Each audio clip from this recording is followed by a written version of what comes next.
सिखना बर' गोजौ फरायसालिनिफ्राय सा 7 फरायसाफोरा बड' एमआइएलआव 100आव 100 नम्बर मोननो हादों।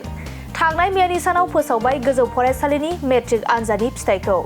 बे फोसावजानाय मेट्रिक आनजादनि फिथाइयाव गोग्गानाय लाबोदों तामुलपुर जिल्लानि सिखना बर' गोजौ फरायसालिनि फरायसा आरो फरायसुलिफोरा। सिखना बर' गोजौ फरायसालिनि धरित्री बर', अनसुलि बर', जनि बसुमतारी, बारस्रि बर', अपर्णा नार्जारी, दीपशिखा स्वर्गियारी, मोहिनी बर' फरायसाफोरा बर' आयदायाव 100आव 100 नम्बर मोननो हादों। बेनि गेजेराव धरित्री बर'आ गासै 83 जौखोन्दो, जनि बसुमतारीआ 62.67 जौखोन्दो, अपर्णा नार्जारीआ 77.17 जौखोन्दो, मोहिनी बर'आ 75.17 जौखोन्दो मोननो हादों। मख'नो गोनांदि सिखना बर' गोजौ फरायसालिनिफ्राय गासै सा 63 फरायसाफोरा आनजाद होदोंमोन। बेनिनो सा 8 फरायसाफोरा स्टार मार्क मोननो हादों। सा 47 फरायसाफोरा सेथि मासियाव आरो सा 13 फरायसुलिफोरा नैथि मासियाव उथ्रिसारनो हादों।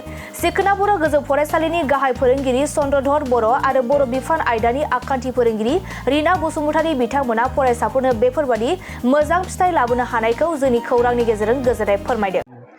देग्लाय जोङो गासै सा 63 बिजाथि मेट्रिक आनजादाव जहोदोंमोन। दा बेनिनो फार्स्ट डिभिजनाव गासै सा 47 पास जादों आरो बेनि गेजेराव सा 8 स्टार मोनदों आरो सा 13 सेकेन्ड डिभिजन आरो बेनिनो सा 7 फरायसाया बड' आयदायाव 100आव 100 मोननो थाखाय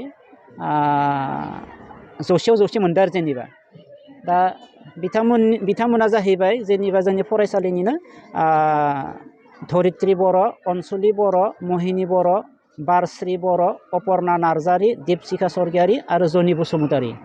बिथांमोना सा 7आ 100आव 100 मोननो हादों बड' आयदायाव।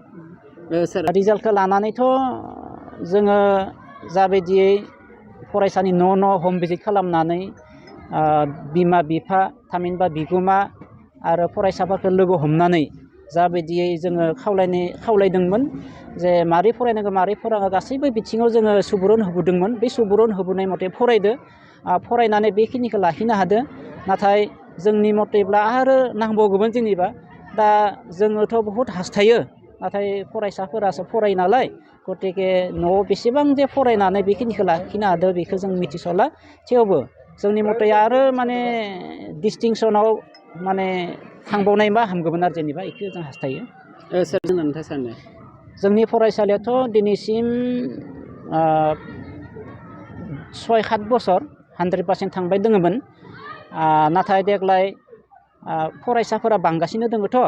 बांगासिनो थानायाव गोबां फरायसाफोरनि गेजेराव गासैखौबो 100% थांहोजोबनो एसे उसुबिदा जायो। थेवब्लाबो जोङो 3 फरायसाखौ जोङो पास जाखानाय नङा होनना सानदोंमोन। थेवबो गासैबो थांनानै परिखाखौ होनानैनो थाहैथोंसै होननानै जों गासैखौबो एपियार जाजोबनो होबाय नालाय, फर्म फिलआप खालामजोबनो होबाय नालाय।